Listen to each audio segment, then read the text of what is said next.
Well, good day to you. It is September the 1st, and I hope wherever you are, you're having a great day. My name is Gary Willing, and if you happen to be in the Philippines, let me be the first to wish you a happy holiday season. And if you've never been to the Philippines, you have no idea why I would say that, but let me just tell you, because I have some people from the Philippines who listen to this channel. In the Philippines, the Christmas holiday starts on September 1st. And so the first time that I went to the Philippines, I didn't know anything about this, and I was shocked when I went into the Mall of Asia. Outside the mall was probably 102 degrees, 98% humidity. I was sweating profusely. It was awful how humid it was there. You know, the sun was baking down on me and all that kind of stuff. And we walk into this beautiful mall, and all of a sudden I see all this garland hanging up, Christmas decorations, Christmas sales, the music is playing, Christmas music and so forth. And I'm like, what is going on? And my girlfriend at the time, who's not my wife, said, well, in the Philippines, we start celebrating Christmas on September 1st. So happy holidays to you guys. Everybody else, I'll wish you happy holidays when everybody else does, probably the third or fourth week in November. All right, now, getting back to this channel, this is Search for Signs. We talk about Maitreya and the Masters of Wisdom here. And if you are new and you hear a video and you're like, what is he talking about? Or you want to know more about what I'm talking about, the best thing to do is to do some investigation for yourself. And I've included links in the description portion of these videos. The two at the very top, the Share International site, and then there's a link to a YouTube channel that has a video talking about this too. I know I put up videos, but this one's, I think, a little bit more informative than when I talk about it because it's coming from Benjamin Creme, who is the one who I got all my information from. So you're getting it from the horse's mouth. But the Share International site is the best to get the best background information there. So hopefully you'll take the time to do it, dig into a little bit more, and then you'll see if there's any truth to this information for yourself. If you want to come back and join the discussion, let me know what you think. Post a comment. You can also post a question, and I will do my absolute best to try to answer that question, or you can just email me that question to searchforsigns@mail.com. All right, now I'm going to start with Disciple Esther, who was talking about the crosses of light at Copper Ridge Baptist Church, because some years ago I talked about it in a video. Disciple Esther came across it, and this is what they had to say. I was there. Jesus showed us a miracle from heaven. Jesus is Lord. I saw with my own eyes, and the truth is God is real. I saw three men like the spirits on a disposable camera. I saw angels. And I wanted to talk about both those things. So what are the crosses of light that Disciple Esther is talking about and myself are talking about? Well, they started to appear in people's homes in El Monte, California in the 80s. And they're made from panes of glass that have a frosted look to it that would allow natural light to come in, but you can't see in from the outside. So they were mainly bathroom windows in these homes when they first started to appear. And those glass had been there for decades and never had anything like this. Well, anyway, one night somebody turned their bathroom light on, and on the street, people started to see these holographic crosses. And if you're looking at it from the glass, it looks like they're set back behind the glass. And they look three-dimensional, and they look rather large. It's quite extraordinary. But they can be in a 2-foot or 3-foot pane of glass and look like they're 15 or 20 feet big. I mean, it's quite extraordinary. And then they started to appear all around this neighborhood.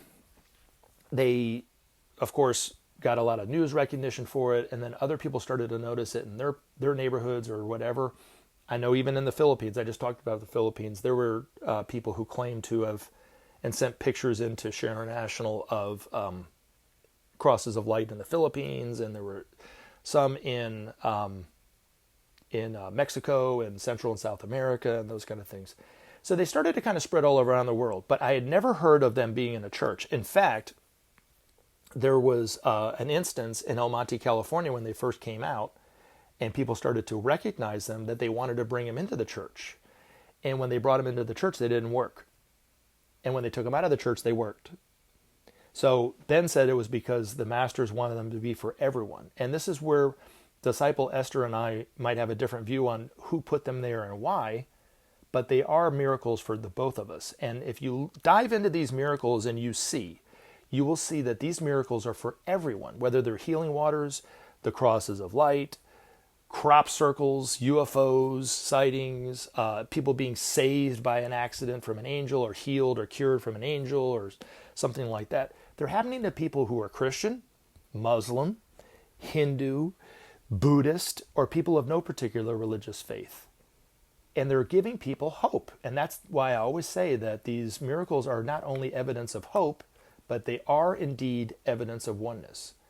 And just because I have an interpretation of who and what put them there doesn't mean that Disciple Esther's view is wrong, and I'm not claiming to be right and they're wrong, but I have a different view of it. Now, I've seen that picture too, and what the pastor who was heading that church when I went up to Copper Ridge Baptist Church to see it showed me the picture. But this little church is the only church that I know of that these crosses appeared in. Maybe there were others, but this is the only one that I know of. And it was a tiny little, almost a little one-room church in the outskirts of Knoxville, Tennessee. And this pastor, Joe Bullard, one night when he was giving his sermon, it was the reverse. So rather than people seeing the crosses on the street, they saw him in the church because this service was at night, and as the parking lot light came on, there was these huge holographic crosses in every one of the panes of glass. And these same people had been in this church for years and never seen this before. And every time there was a light on the outside, these crosses would appear after that, and it was quite extraordinary. Now, Joe Bullard was a fundamentalist Baptist minister. I know some Share International people went up there and were talking to him about Maitreya. He didn't believe it in the slightest. He believes that they came from Jesus, which is fine. But he was open, and he wasn't closed-minded. So he would listen to what they had to say, and he would tell him his side of it, and then he would show him with great enthusiasm these miracles. And he opened his door for everybody. Didn't matter whether you were an atheist, Buddhist, Hindu, didn't matter. He wanted everybody to come and experience this, which is the way he should have been. He was doing what he was supposed to do. And it's sad how it turned out at the end, but there were a tiny faction within the church, because it was a tiny church, of just a few people who did not want that. And they wanted to fire the minister, Joe Bullard. They wanted to fire him and kick him out, and then close it down and only allow them, only keep it for themselves. They wanted it to be a miracle just for them, which it isn't a miracle just for that little church. It was a miracle for the whole world. And everything that you see about the masters or read about the masters now and when they come out, it will all be about the one humanity. It won't be about one secular divided ideology, ever. Because there's no truth to these ideologies being the only truth. It is all for all humanity to experience these miracles, to experience itself as one, and all that kind of thing. But anyway, they destroyed all the panes of glass. And he saved one of them before it was destroyed. I don't know how he did it, but he did it. But they crushed all the glass. It was a tragedy, really.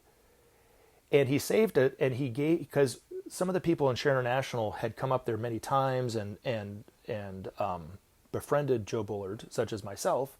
He gave one of the panes of glass to the Share International group here in Atlanta. So they still have probably 1.5 by 1.5 by 1.5 square piece of cross of light, which has its own cross of light, which is funny.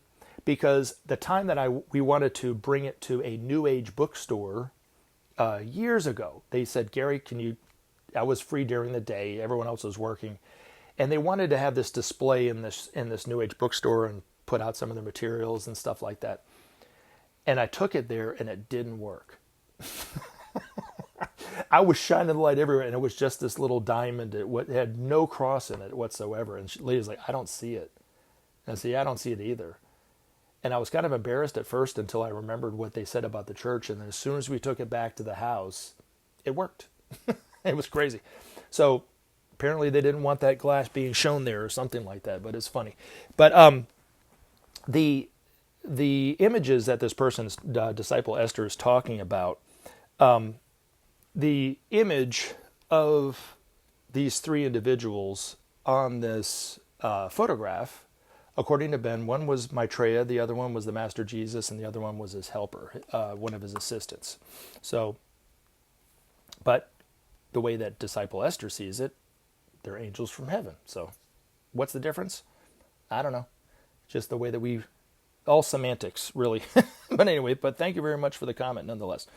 All right, now I had a couple questions coming from an individual. The first one is about violence. He said, "Hi, Gary, I love your stuff. Keep up the work. Can you please speak about the violence in the world at the moment, especially this lot of kids stabbing and shooting each other and all these crimes? I read about it in Maitreya's mission, but not sure if I understand properly. Also, do the masters of materiality, do they get in contact with us humans also?" You know, I don't really talk about the masters of the lords of materiality that much. A, I don't know much about them, and B, it's not really useful to talk about them. I do bring them up when I feel the need to help better understand the work and activity of these masters, perhaps what humanity is dealing with a little bit, but for the most part, I'm not an expert on it, and I really don't want to be. But the masters are able to shield humanity to some degree and protect humanity from cosmic evil and from the lords of materiality. The biggest problem that the masters have to contend with is the inertia of humanity, which these lords of materiality use against humanity to keep humanity stuck. They also use fear to keep humanity stuck. They also use and influence humanity in all sorts of ways. Now, their influence is waning because they were defeated during the time of World War I and World War II. And their influence will get less and less and less and less and less until about, I think, 3,000 years from now, when the beast is re-released. The beast has been, it says in the Revelation that the beast is chained back for a time and a half. So the time and a half is all throughout the Aquarian age and halfway through the Capricorn age. And then the Antichrist energy will be re-released again. I don't know how that's going to look, but that's how it's going to look. But people scour the internet, look for celebrities, look for anybody that could possibly be the Antichrist, right? They're all over YouTube. You can't help but see them if you're looking for them.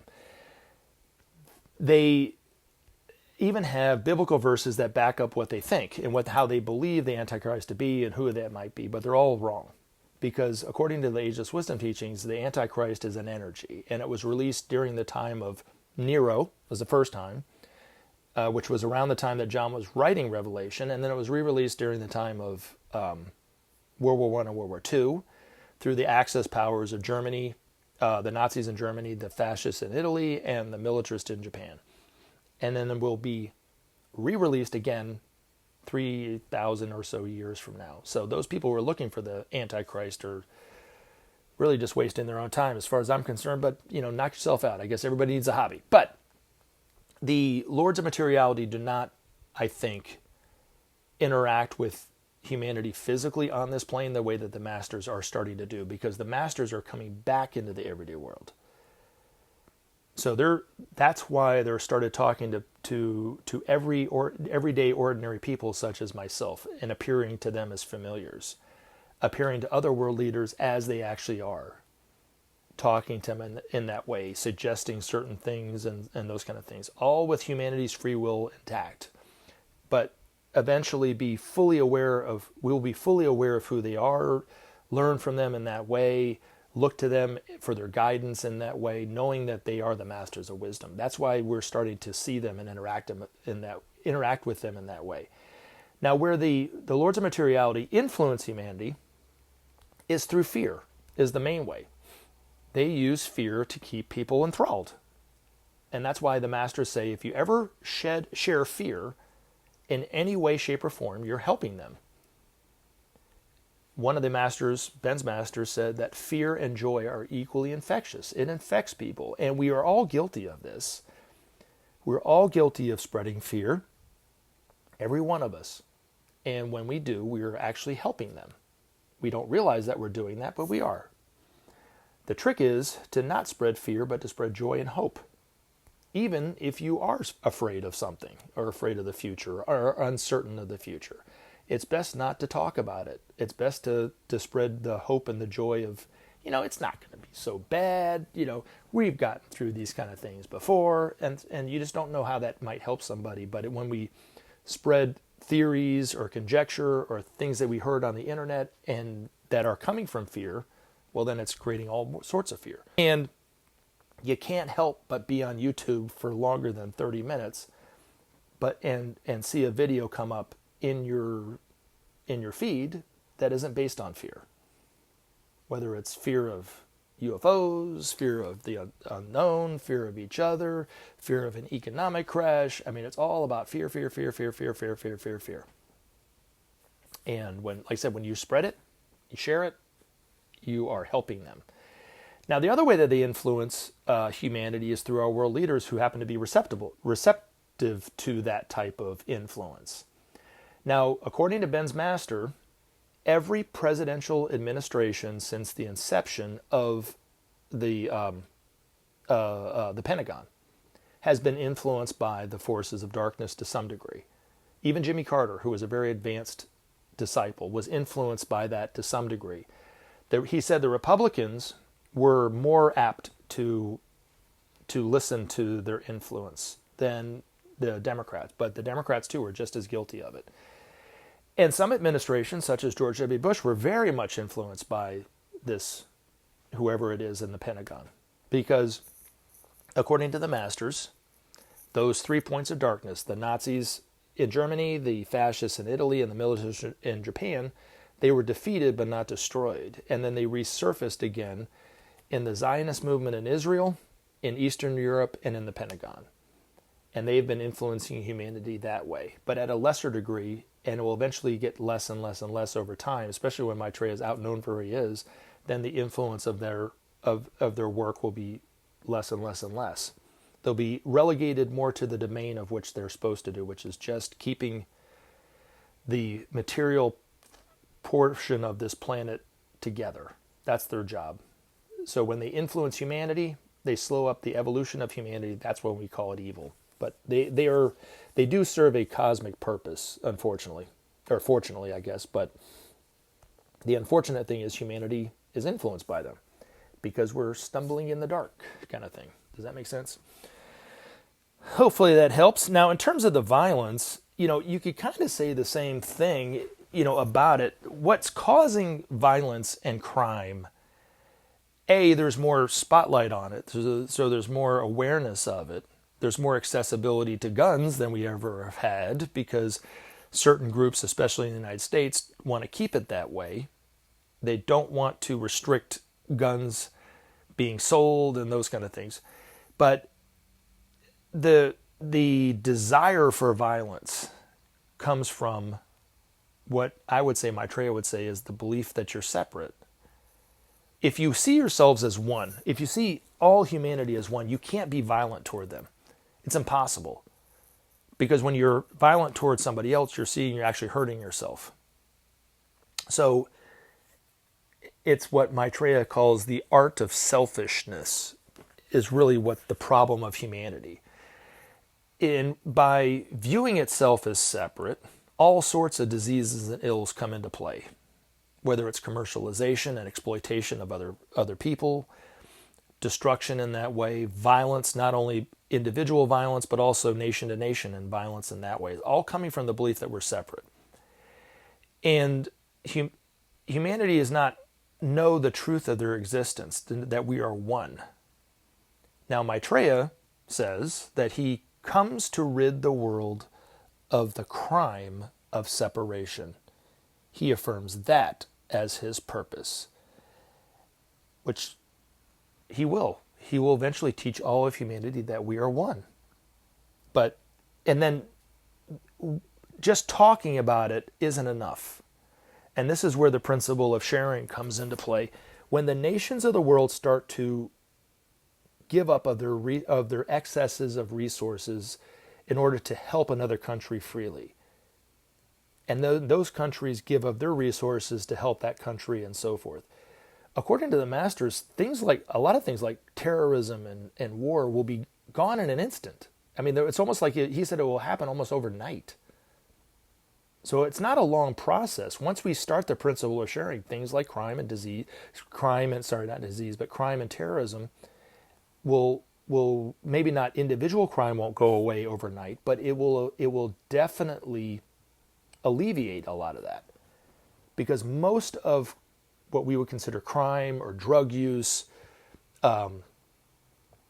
even human trafficking and crimes against humanity in that way, are all coming from the injustice in the world.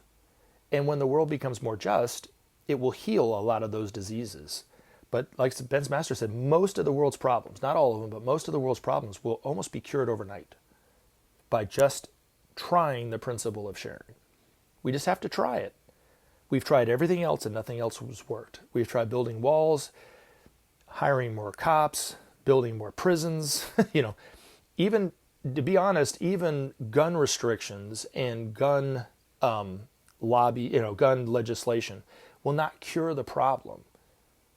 The cure of the problem is the belief that we are one. And once you see the truth that we're one, you don't need a gun anymore. You don't need to lock your door. I'm going to say this before I cut off here, but according to the masters, there was a time in humanity's life long ago when the word to steal didn't even exist. We didn't even know that we knew that we could steal.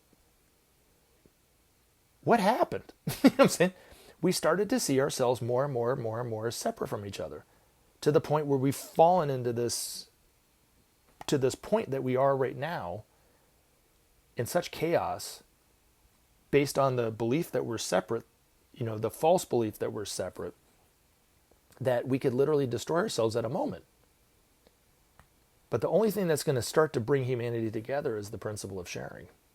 So hopefully that helps. That's about as much as I can say about the violence and as much as I can say about the terrorism, because it's just, the truth is that we don't see ourselves as one, and that's where these problems are coming from.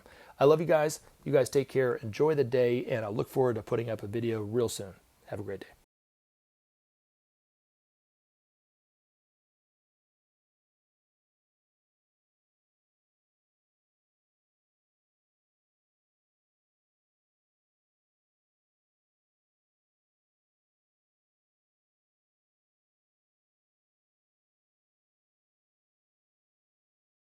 Remember to take action and help SOP save our planet.